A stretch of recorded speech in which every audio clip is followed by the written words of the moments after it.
Day 26 is a flex day. So that's the carbs that are, you're eating carbs and you're not eating high fat on those days. And you're eating 3 meals with the healthy carbs.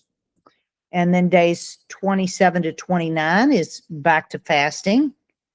And day 30 is a keto flex day with the healthy carbs. So I don't know if we've discussed this before, but I think maybe we touched on it, but the protein, I know in some of when we were doing the metabolic reset with the Sugar Chef Challenge group, we talked about protein and the difficulty of getting the protein level that they were recommending, but also different approaches to protein. And in this Parkinson's paper that we're writing, we have a little bit of a discussion around diet toward the end of the paper. And one of the things that we refer to is a discussion on protein from Weston Price. Mm-hmm. So they have quite a bit on the protein isolates and are, pretty vocal about the fact that the way these protein isolates, whether it be whey protein, the animal proteins, the pea protein, the vegetarian pea, all the different proteins, soy protein, that they denature the protein. Mm-hmm. But what was so interesting for me is one of the speakers at the ALS conference that I went to last week, and they were talking about the importance for people with ALS in getting sufficient protein. But there was a very clear message that protein should only be consumed should not be consumed as an isolate. Protein and fat should be consumed together. So, as it would be in an animal product. Yeah, as it would be in a whole food. Mm-hmm. Yeah. Makes sense. Or, even plants that have protein, they have fats in them. Just different amino acids, right? Yeah. Yeah. So, I'm just curious what you think about that.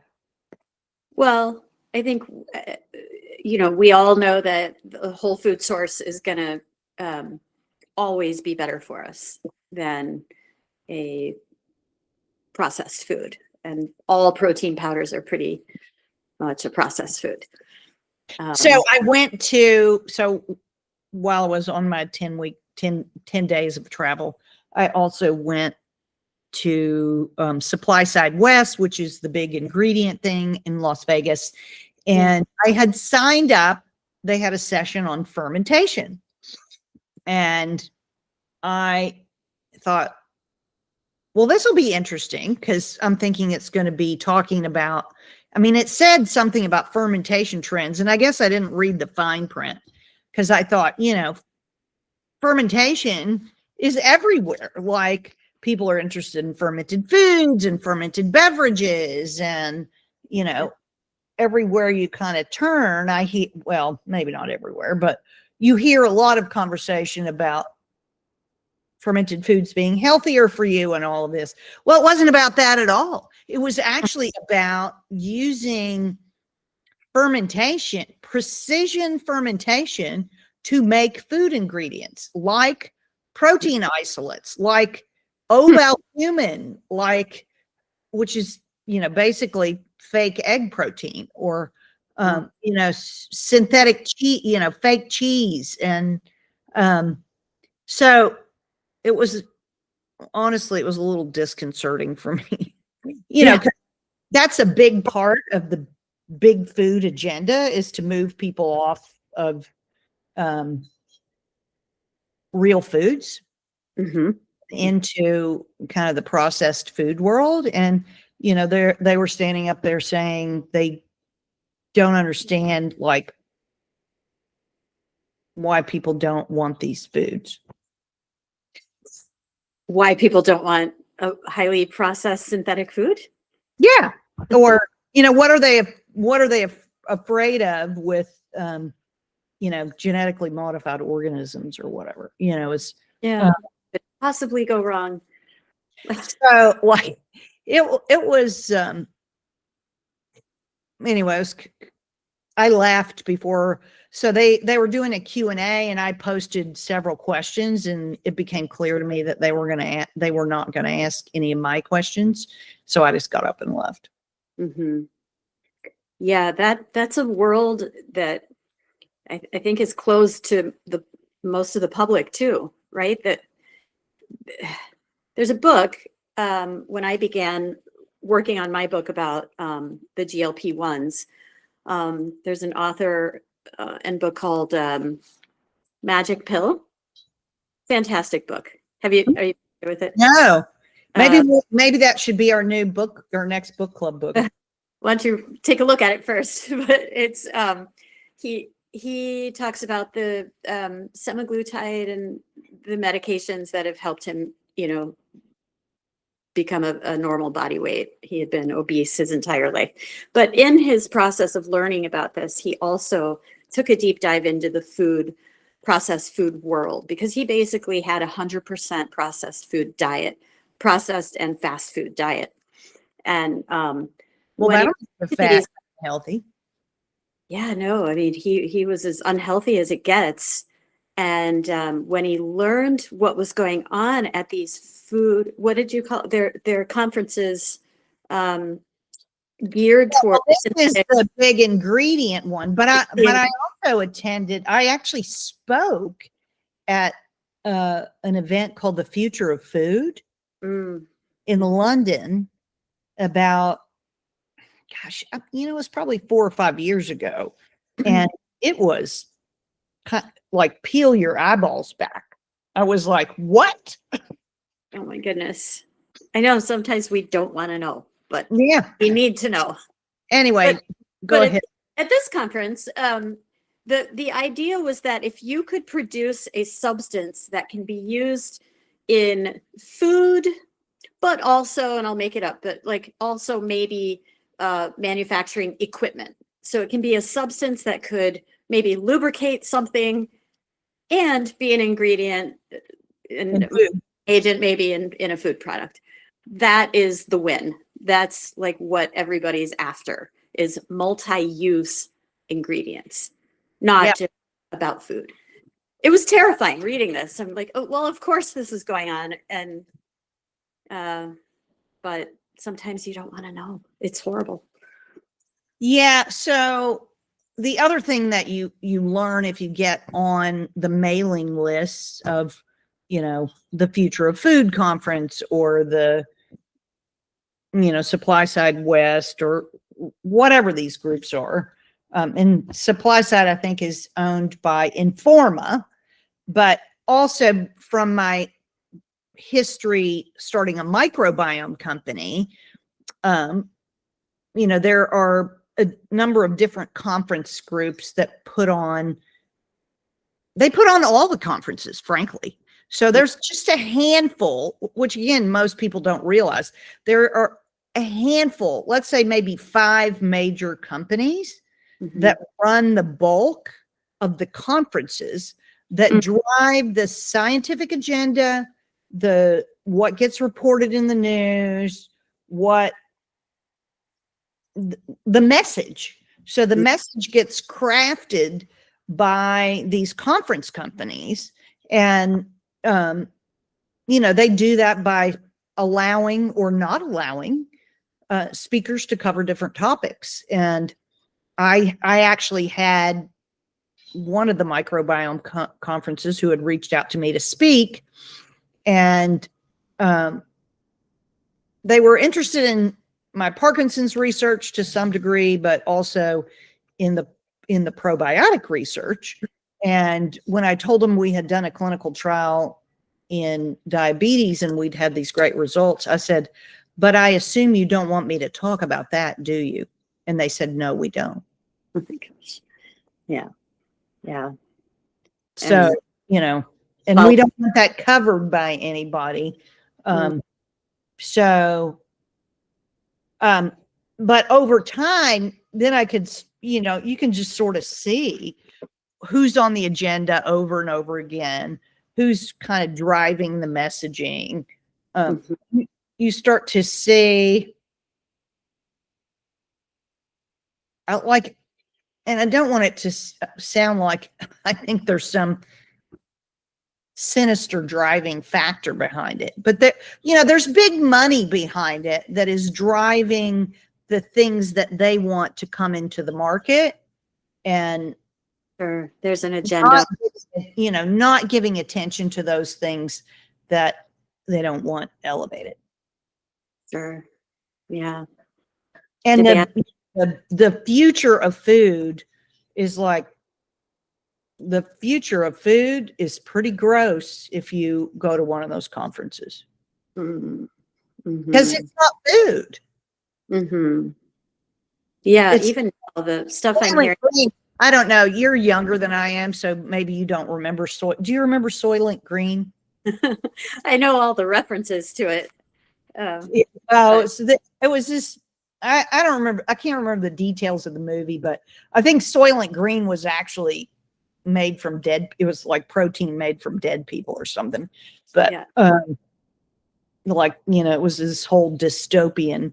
And there is a, I think it's, I don't know if it's soy, but it's some kind of a protein isolate company that actually calls their product Soylent. Not funny. I'm like, really? I think the movie was called that. It was called Soylent Green with Charlton in 1973. 1973. Okay. So I was 11. You were 11. Okay. I was 3. Yeah. Yeah. It was, and that it was, I think it was kind of scary. So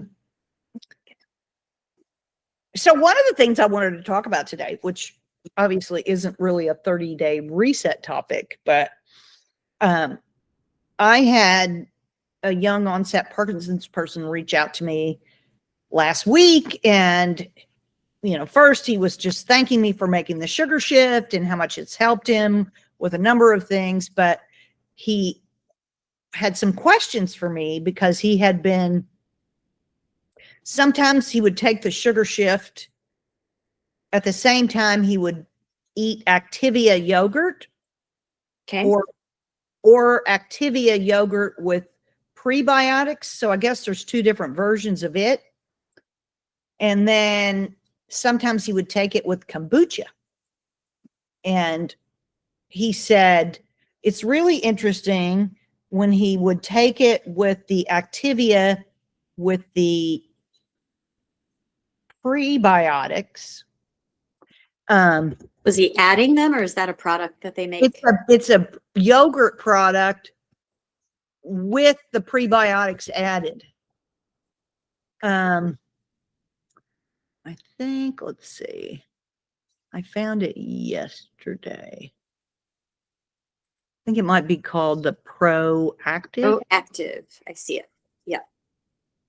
I'm trying to get it to where I could maybe, can you, oh, here we go. Here's the label. But I can't get the full screen. Can you get a full screen of the label? Are you sharing your screen?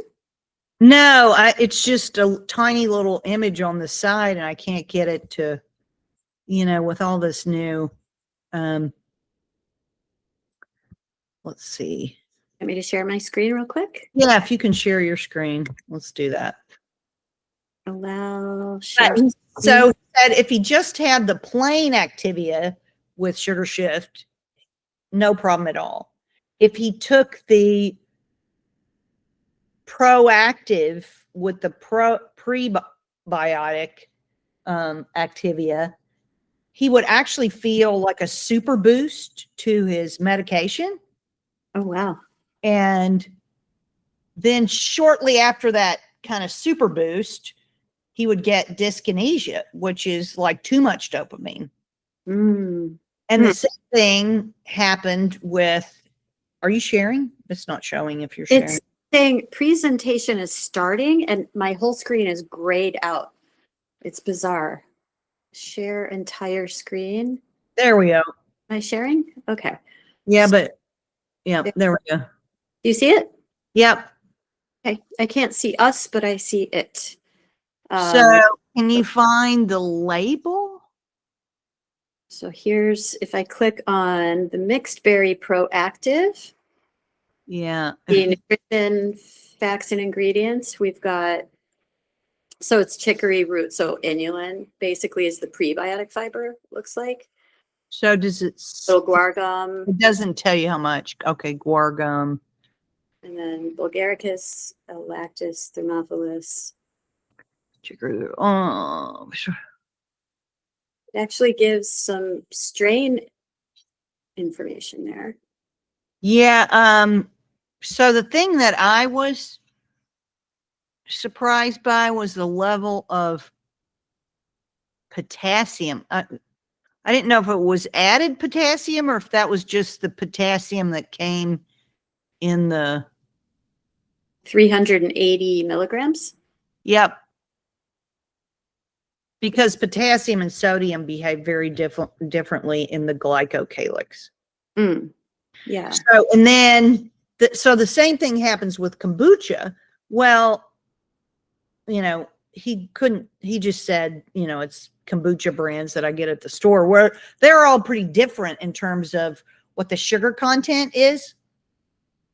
Kombuchas, right. Yeah.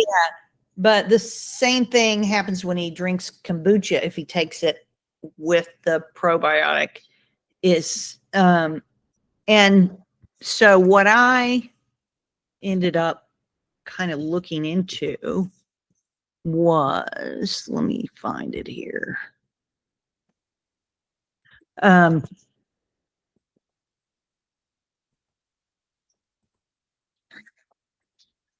Was that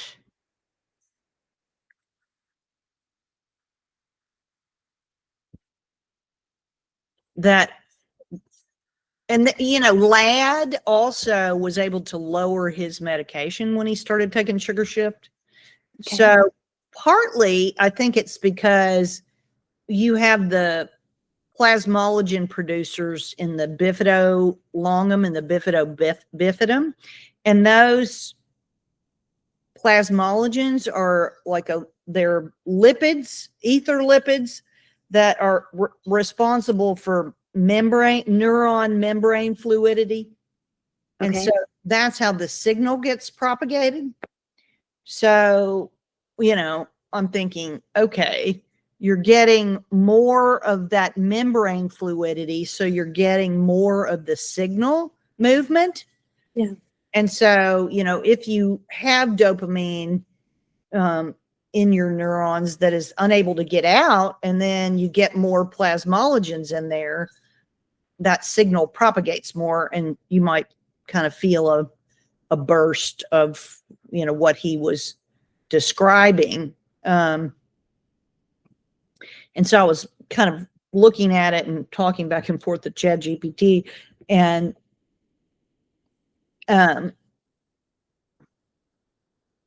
one of the things it suggested was that the prebiotics in either the kombucha or the Activia could be activating a faster fermentation cycle. And that would increase or generate more short chain fatty acids faster, and also more gases, carbon dioxide and hydrogen. Well, the interesting thing about that is the carbon dioxide is what can, carbon dioxide can actually kill some bacteria that won't spill out their potassium and calcium. So that was a little bit confusing for me. Are there prebiotics in kombucha? I'm still back on that detail. Well, kombucha has a lot of sugar in it often. Yeah. So, I mean, depending on what you get and how long it's been fermented, if it's been fermented a long time, most of the sugars will have been used up and converted. Right. But in most of the commercial kombuchas, they add sugar to make them sweet. Okay. So they often still have, a fairly high level of sugar. And if you look, let me see if I can look, look it up. I can People look. ask about that all the time. That why does the label say there's so much sugar? Like, well, they have to report the starting amount of sugar, but that does not mean that's what's in the Which final. is kind of ridiculous to me, because I think it would be much better if they actually measured and reported the finishing. Yeah, post fermentation, but that can change based on distribution time, right? How long does it? Yeah, because as long as you have live organisms in anything, I mean, it's going to continue to ferment. That's I mean, it continues to live and evolve. yeah. Yeah, I like that idea of leaving your newly purchased kombucha just out on the counter. And if there are live microbes, then you can be assured that they'll just keep gobbling up some sugar, and just don't let it explode. That So seems to, I'm just looking at one of the GT brand, yeah. and so there it says total carbohydrate 12 grams, calories per serving. Serving size 1 bottle. I can't really tell how big this bottle is. Let's see. Aren't they about 2 cups, maybe a little less? Oh, here we go. Well, okay, the label doesn't tell you. It's because it says it's available in 16 ounce, 10 ounce, and 48 ounce. So I would say this is for a 10 ounce, would be, because 1 serving would be a 10 ounce. A 16 ounce would be more like a 2 serving. Mhm. So it says 5% juice, and then it says include 3 grams of added sugars. Okay. So what you don't know is when those added sugars were added, but the bulk of the sugars is coming from the fruit that's being fermented. Mhm. If Mhm. it's a fruit in there. But, most people, if you do kombucha at home, it's a tea without any fruit in it. And so the fermentation is coming from the SCOBY. Yeah. Which So, needs sugar. but you feed it sugar. Yeah. So, I mean, you have to feed it sugar over and over. Or like if I make, I make my homemade ginger bug, Mhm. and you have to feed that sugar. You'll feed it sugar, and if you keep it going, you have to feed it sugar, once a week or something. Mhm. Mhm. Yeah, I want to make that this year. It's really easy to make. Yeah, I Third, used to make kombucha. do what? I used to make kombucha and then do a second fermentation with some fruit juice or fruit. Um, I think I used to So, get. although I did have a kombucha SCOBY at one point and made some kombucha, but Mhm. I also knew somebody, and I have no proof of a connection of this at all, but it was someone I knew who started drinking kombucha, lost a ton of weight, which he partially attributed to the kombucha, but then he was diagnosed with pancreatic cancer. Oh no. He actually passed away, and that got me down the rabbit hole of looking at kombucha scobies. And there is, if you start looking into the kind of warnings about it, is that you can actually get pathogenic yeasts in the SCOBY. And I mean, there are all these YouTube videos and images on the internet of what is a good yeast and a bad yeast and how they look. And I remember looking at some of these videos like, I just can't tell. How do we know? Because a SCOBY is not a very inviting substance, even a healthy. Yeah, I mean, Uh, it's hard to describe to somebody what it looks like, but you know. Yeah. Yeah. But I'm looking here. The main danger from a kombucha SCOBY is not the SCOBY itself, but the potential for illness from a poorly brewed batch, which can lead to contamination. Risks include bacterial contamination from unclean conditions, poisoning from lead in ceramic pots, and an over fermentation that can cause an excessively acidic drink. Okay. But that would just be more vinegary. You wouldn't be chugging. Yeah, it wouldn't taste great, but let's see. Potential health consequences: digestive issues, lactic acidosis. Mm, Interesting. yeah. Liver damage. Wow. Cases of severe and even fatal liver dysfunction have been reported in association with kombucha consumption, particularly with overconsumption. Huh. Huh. Yeah. Do you think that's due to alcohol being inadvertently created? Well, that would make sense because, you know, your alcohol damages the liver.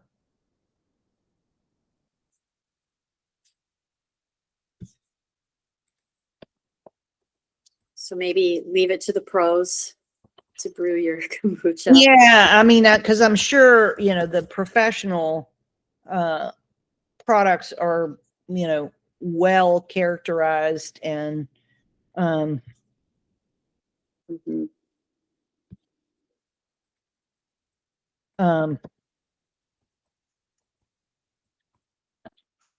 I keep trying to ask a question and I'm not asking it right.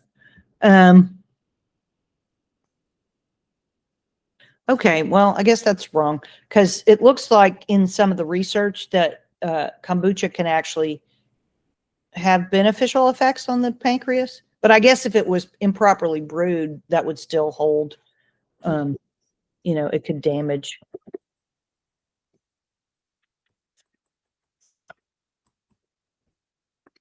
Could damage the pancreas. Mhm. Mm. I would think you would feel pretty rotten after. So, well, yeah, you know, but I do think sometimes people can get sort of a low grade subclinical, Mm. you know, where they don't really realize that they're unwell. Mhm. But anyway, I'm not trying to bash kombucha. I do like kombucha, but it's not something that I want to drink every single day either. Yeah. So, you know, I can't imagine drinking it every day. I do drink a shot of my beet kvass almost every day, not every day, but almost every day. That sounds good.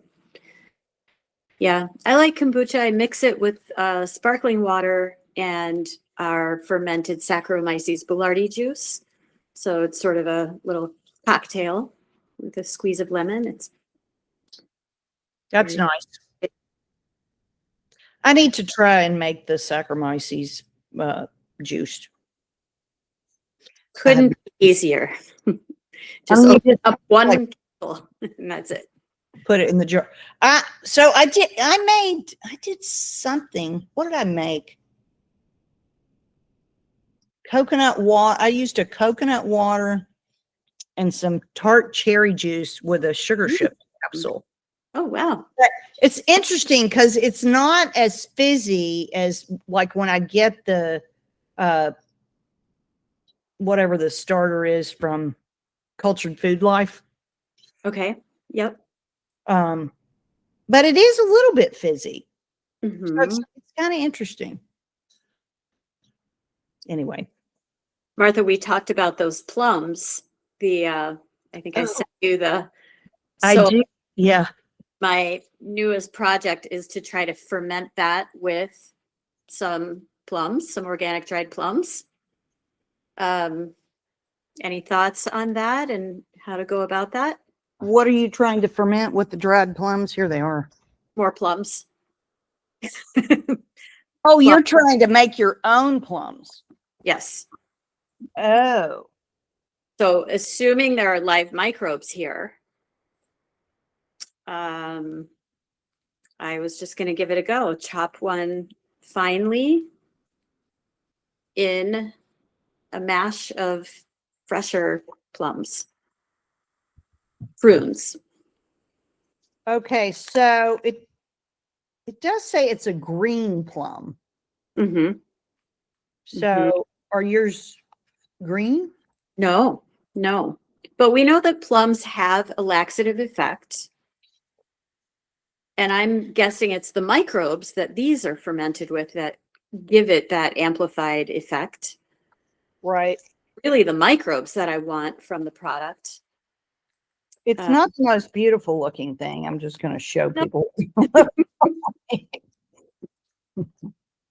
It does sort of look like, Mm, well, yeah. look at it two ways. It could look like a chocolate truffle, Mm-hmm. or it could look like, it could look like soup.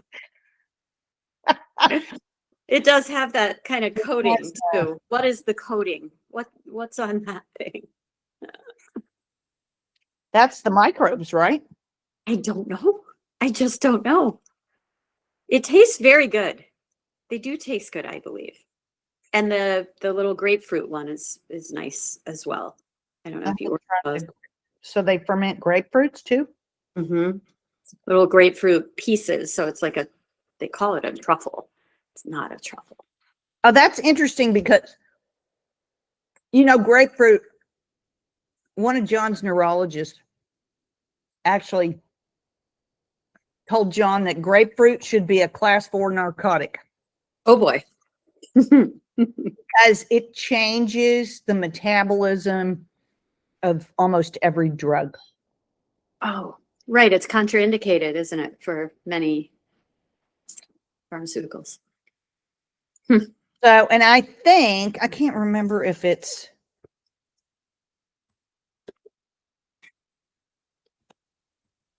I don't know. I think it has, does it have fucoidins? Mm-hmm. No, it has furanocoumarins,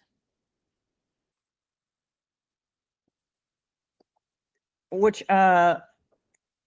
let's see, compounds that can interfere with the body's ability to break down certain medications.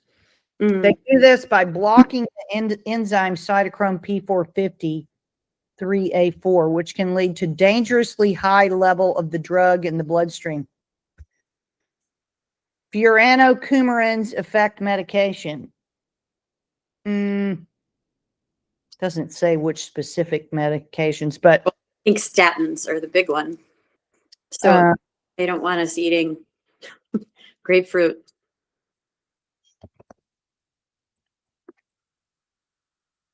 So wonder about the natural lipids.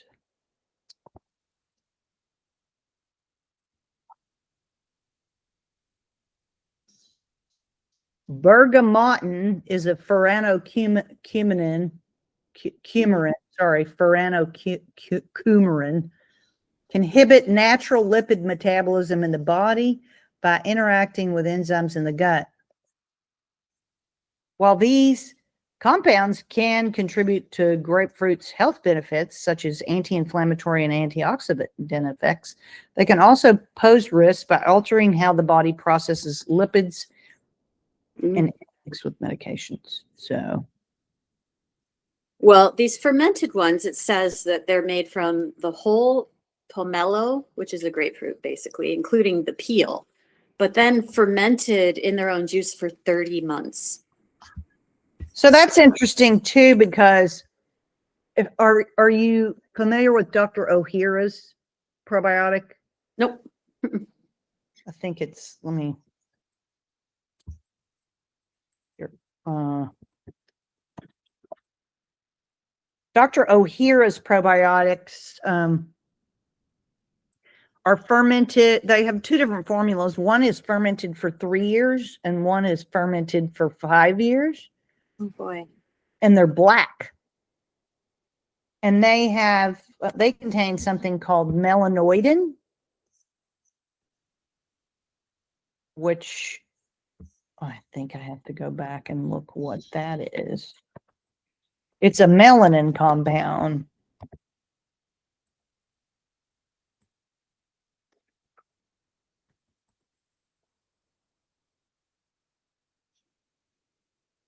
Well, I don't really want to ferment these plums for 30 months. Is that how long you have to do the plums too? I would say you probably have to do them a long time. I mean, they eat some strange fermented things. Like, don't they also like bury eggs in the ground and let them rot and eat those too? It's a fine line between fermented and rot, right? It is kind of a fine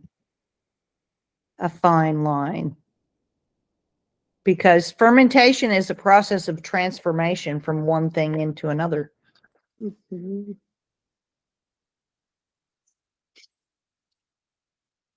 So, yeah. I'm looking for the English language here on this prune product. Fermented green plums, Japanese apricot, seasoning mix, 0.1%, whatever that is, fermented and cultured for a minimum of 30 months. So you're going to be fermenting for a while, Jen, if you're going to try to make your own plums. I say buy them in the box. They're expensive though, as you know. Yeah, they are expensive, but do you feel inclined to want to eat them every day? You know, actually, Yes. certain time, yeah. Not a whole one, actually. I think I had figured that a half of one was adequate. Yeah, I can't. Do they have the seed? I can't remember. They do. It's mostly pit.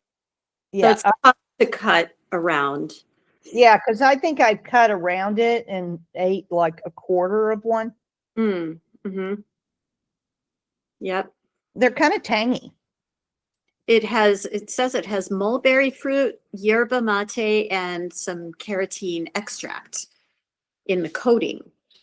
Maybe So that's interesting, because I think yerba mate is also has some laxative effects also. does it? Can the tea, maybe the tea can just be fermented. Yeah. Yerba Yerba fermentation.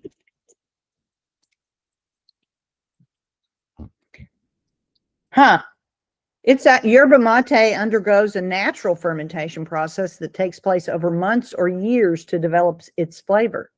But it can also be used fermenting techniques like solid state fermentation with microbes like Rhizopus oligosporus or with kombucha scoby to enhance its properties.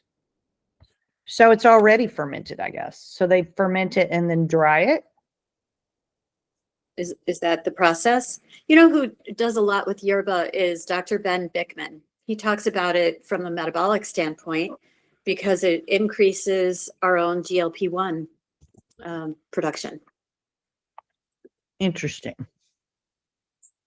Well, so there's another hot tip for the people on the 30-day reset. Yep. Yep. See, we always come back around to the topic at hand. So Yerba Mate tea can boost metabolism and aid in fat burning by containing caffeine and other compounds that increase the rate at which your body burns energy, particularly during exercise. It activates the bitter taste receptors in your gut and on the fat cells, which help reduce sugar cravings. So, okay, here's another interesting paper that I haven't had a chance to dig all the way into, but I don't know if you know the low carb group, but Dave Feldman and the I know of them. I don't. Yeah. Nick Norwitz. I follow him on Substack and sometimes on X, but I don't really go on. What? Got an interesting podcast. He's had some good guests lately. Nick Norwood. Oh, Nick. Uh-huh. Have you been on his podcast? No, I haven't. I should probably be on his podcast and on Dave's. Dave actually had me speak at their COSAC conference a couple of years ago. But he only gave me like 15 minutes and I really needed 30 minutes. So I had to shorten my talk substantially. He only gave he gave people with PhDs like 30 to 45 minutes and he gave me 15 minutes. So then I had to cut my thing short, but you can actually see it. It's actually on YouTube. And it was supposed to be microbes, minerals, and membranes. Yes. But I just did the microbes and minerals. Well, yeah. Yeah. But about 2 weeks ago, Nick Norwitz was talking about these two papers. One of them is intracellular mitochondria transfer to macrophages regulates white adipose tissue homeostasis and is impaired in obesity. And the other one is dietary lipids inhibit mitochondrial transfer to macrophages to divert adipocyte-derived mitochondria in the blood. They're both kind of a mouthful, but it's basically kind of an awe of what's going on in the intracellular space. And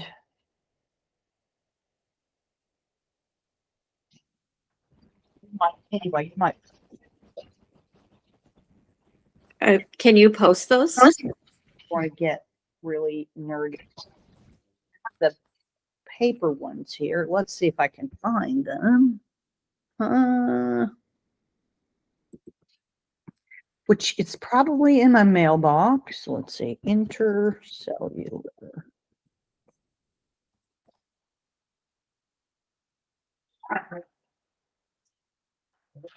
Intercellular mitochondria transfer.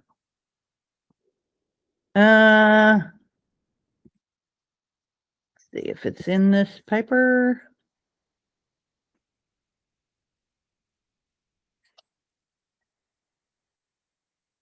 I might have to go look it up on the internet and see. Feel like I requested it from my librarian friend. But maybe they were actually open source. It looks like it is open source. So here is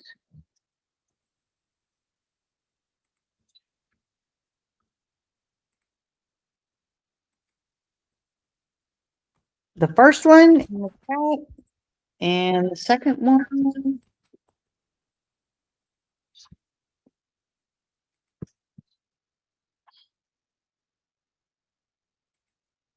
T-cell. Oh, actually, that's not the right one. But I think it's the same journal. So let's go back.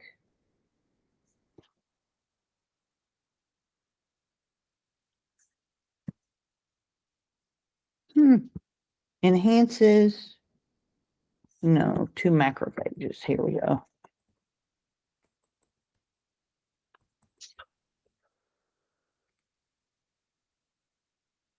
This is it.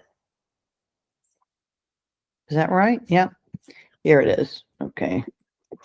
Try again.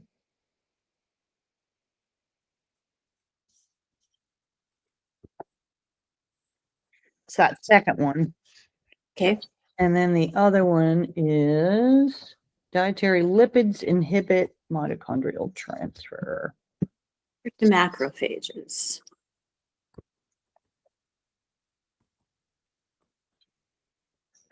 Okay. Inhibit.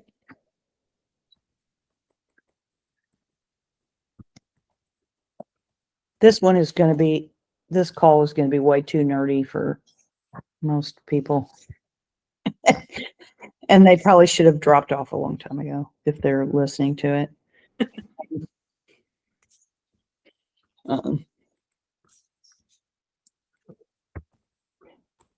The core of the message was at the beginning. So that's that second one if you want to look at those. Okay. So back to our, let's see, back to our loop of kind of closing it out here. Wait, are they the same? Did I just send you the same one? I believe so, yeah.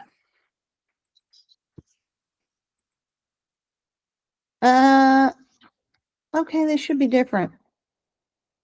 So the other one is then, I'm going to get it the third time's a charm. Intercellular mitochondria transfer to macrophages, regulates, here we go. They have the same, I don't know if they have the same number. I think they might be in the same publication. Okay. Because it looks, this one is it looks, oh, they look like they have the same number. But I think if you click on them, they'll be different papers. Or they should be. Okay, let's see the third one. Intercellular. I am just seeing the same title. And what's the title you're seeing? Intercellular mitochondria transfer to macrophages, regulates white adipose tissue. Tell me about this. Here's the other one. Good grief. Okay, here's the other one. Dietary lipids. There you go. Different number. And yes, dietary lipids inhibit mitochondria transfer to divert. So tell me more, Martha. I mean, I'll have to go back and dig back into them, but it's To macrophage. When we're talking about macrophages here, these are microbial. So macrophages are like your immune system cells that are eating up, they engulf things and decide the signals to give to the immune system. Mm-hmm. So, they're a major component of the white blood cell, or Okay. kind of like a mobile white blood cell. They're, So they are a type of blood cell.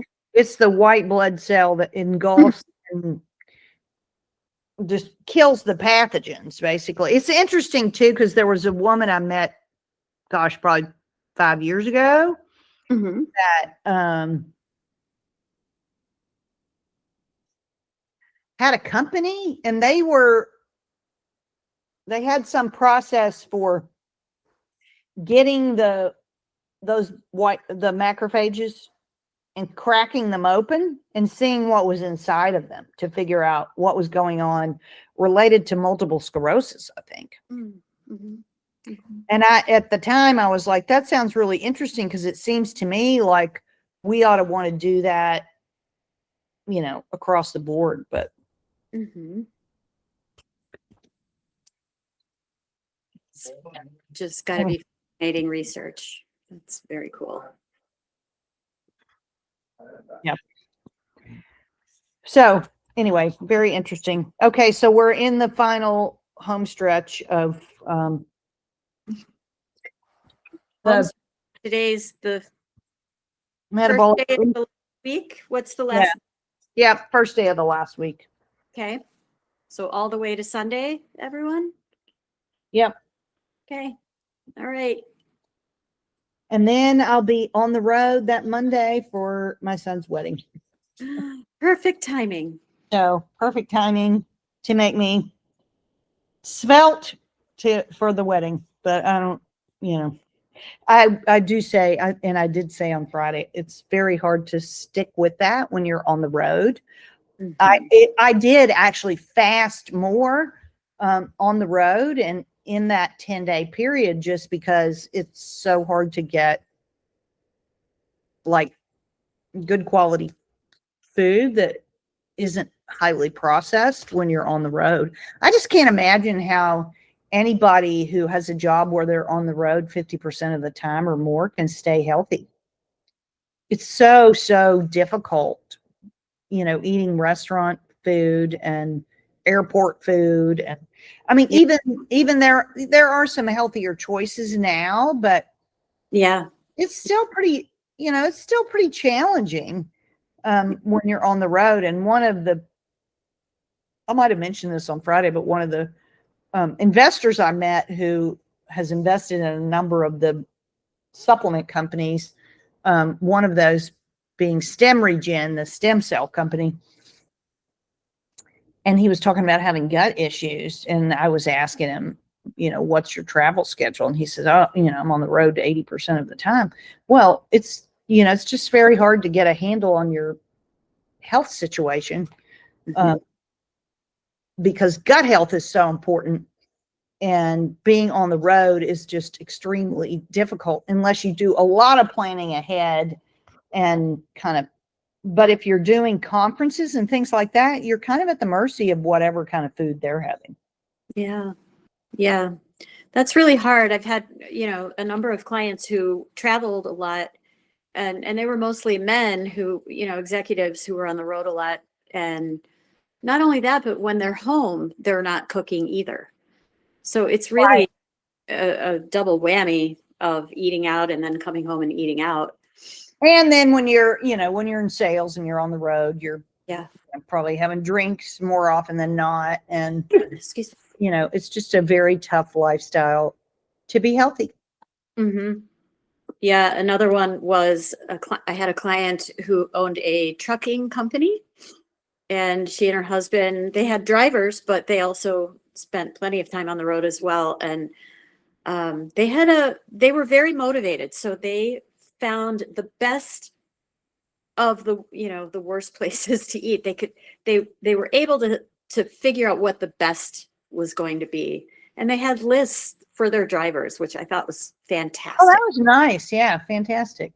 Because that is an industry. I've actually had ever since I had these guys as clients, I have fantasized of ways to just change that system, because we rely on these drivers, nationwide.